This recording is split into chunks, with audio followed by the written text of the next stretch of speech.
안녕하십니까. 2025년 2월 11일 최병무의 팩트 시작하겠습니다. 자, 어제 마은혁 헌법재판관 후보자를 최상목 대통령 권한대행이 임명하지 않고 보류한 부분에 관한 권한쟁의 심판 변론이 있었습니다. 50분 만에 종결이 됐죠. 그래서 거기에서 사실은 박찬대 민주당 원내대표를 증인으로 채택하자 하는 최상목 권한대행의 요구도 기각이 됐습니다. 이러다 보니까 그게 이제 핵심은 여야 합의가 과연 있었느냐 없었느냐는 거죠. 제가 국회가 헌재 낸 자료를 보면 2월 11일 이전 자료만 냈다. 그 얘기는 12월 31일에 최상목 대행이 마은혁 후보자 임명 보류를 했거든요. 그러면 그 당시에, 그 12월 30일 이즈음에 과연 여야 합의가 있었다고 보네요. 왜냐면 합의라는 거는 일정 시점에 있었다고 할지라도 그 후에 깨질 수도 있는 거거든요. 그러니까 제일 중요한 거는 12월 11일 이전에 어떤 합의가 있었느냐가 중요한 게 아니고 12월 31일 최상목 대통령 권한대행이 마은혁 후보자 임명 보류를 할 그 당시에 여야 합의가 유지가 됐느냐 깨진 상태냐 이게 훨씬 더 중요하죠. 11일 이전 거는 의미가 없습니다. 그런데 그것만 냈거든요. 그것만 냈다는 얘기는 그 이후에 합의가 깨진 여러 가지 증거들이 있습니다. 우선 인사청문특위위원장이 바뀌었습니다. 국민의힘 정점식 의원에서 민주당 박지원 의원으로 바뀌었고요. 그 후에 민주당이 일방적으로 강행했습니다. 그 얘기는 합의가 깨졌다는 거고요. 권성동 원내대표도 그렇게 발언을 했습니다. 그럼 합의가 없었던 셈이죠. 옛날에 있었던 합의가 깨졌다. 이 얘기가 되는 겁니다. 결국 최종적으로는 합의가 없었다는 얘기가 되는 겁니다. 그걸 국회가 낸 자료만 보면 합의가 없었다는 얘기구나. 옛날에 있었는데 깨졌다는 얘기구나 하는 걸 충분히 알 수 있는 대목인데도 불구하고 국회가 이 헌법재판소가 그걸 무시하고 50분 만에 종결하고 이제 결정을 내겠다 지금 이런 입장이죠. 그 결정 어떻게 나는지 한번 보시죠. 그게 정해놓고 이미 권한쟁의 심판에서 국회의 손을 들어주기로 더군다나 재표결해야 된다는 주장도 있는데 헌재가 그렇게 결정한 것인가?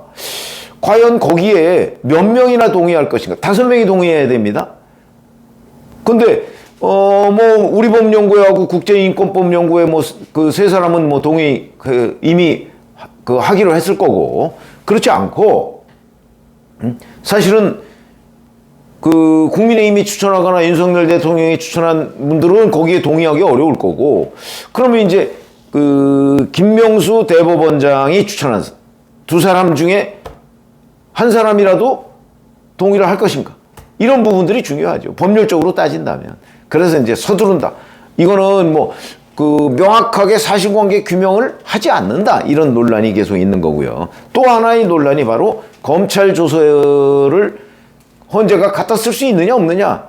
더군다나 그 중에서 검찰에서는 인정을 했다가 헌재 정원에서 이거 내가 좀 검찰에서 얘기한 거하고 좀 다르다. 이렇게 한 부분은 그 사실을 확인하려는 노력이 있어야 되는 거죠. 이게 바로 법원에 가서 재판에서도 검찰 조서에 자기가 동의하지 않으면 그러면 증거로 쓸 수 없다. 이렇게 돼 있는 거거든요. 이게 2020년에 개정된 형사소송법이 있다는 거거든요. 그런데 어제 천재현 헌재 공보관은 증거의 신빙성 문제는 재판부가 고려해서 결정할 문제다. 그러니까 법정에서 피고인이 동의하지 않은 것도 재판부가 이거 증거로 쓸 수 있어. 그러면 쓸 수 있다. 이 얘기거든요. 그건 형사소송법의 정면으로 배치되는 의견입니다. 그렇기 때문에 제가 보기에는 형사소송법 2020년에 개정된 그 법 취지에 따르더라도 어제 천재현 헌재 공보관은 아무리 헌법재판소의 탄핵 심판이 법원 재판과 다르다고 할지라도 기본적으로 증거로 쓸 수 있느냐 없느냐는 문제는 그거는 윤석열 대통령 측의 주장이 맞는 거다. 동의를 했을 수 있는 거죠. 동의를 안 하면 다시 증언을 들어서 검찰 조서와 다른 부분은 수정을 해서 그걸 증거로 쓸 거냐 안 쓸 거냐는 걸 결정을 해야 되는 거죠. 검찰 조서라는 건요 그냥 검찰이 조사한 결과일 뿐입니다. 물론 대부분의 경우에 검찰이 무슨 악감정을 가지고 이 피고인을 어떻게 하겠다 이게 아닌 이상 맞는 경우가 많이 있죠. 검찰이 조사한 거니까. 그런다 그렇지 않은 경우도 근데 꽤 많다. 그게 바로 이번에 이재용 삼성전자 회장 사건 같은 경우 아닌가요? 검찰이 열심히 조사를 해서 기소를 해서 재판에 갔더니 1심과 2심에서 전부 다 19개 범죄 혐의에 대해서 다 무죄를 선고했습니다. 그러면 수사가 잘못됐다고 보는 게 합리적이죠. 그럴 경우에 그 검찰이 줘서 증거로 다 썼는데도 불구하고 무죄다. 이거 아닌가요? 그 정도로 검찰의 공소장이라는 것은 검찰의 주장이다. 그걸 다 인정을 해서 그 헌재에서 결정을 한다? 아니, 그럴 바에야 그냥 검찰 공소장대로 결정하고 말죠, 그러면. 이런 얘기가 되는 겁니다. 그래서 더군다나 공판중심주의라는 그 원칙과도 어긋나고요. 그러니까 형사재판에서 쓸 수 없는 증거를 헌재 탄핵심판에서 쓸 수 있느냐? 이건 말이 안 된다. 이런 얘기고요. 자, 그런데 여기에서 보다 더 큰 진짜 문제가 있습니다. 그걸 제가 오늘 말씀드리려고 하는 겁니다. 헌법재판소법 32조를 보면요. 제가 썸네일에다가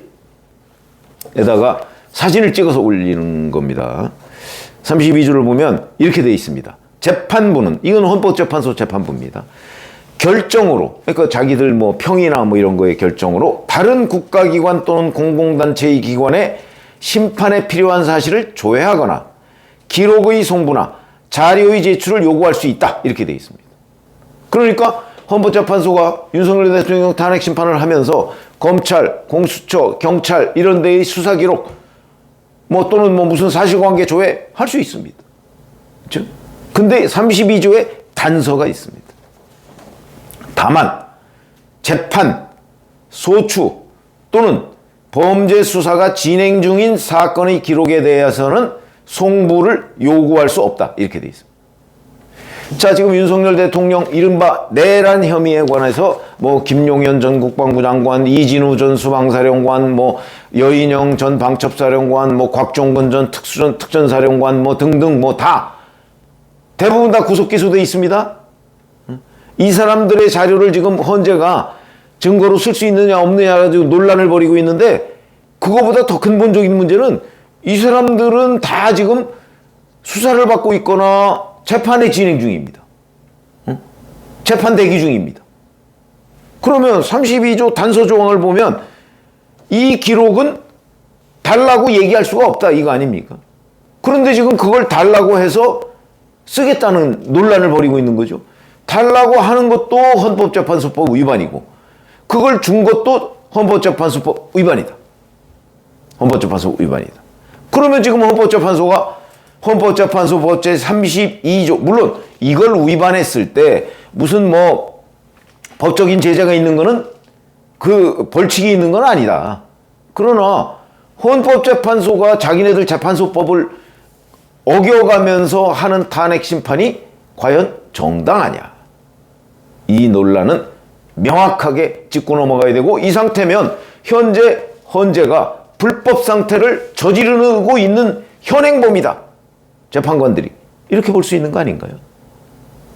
그래서 제가 보건대는 이게 명백하게 헌법재판소법을 위반하고 있는 헌재 재판관들, 이걸 어떻게 해야 되느냐?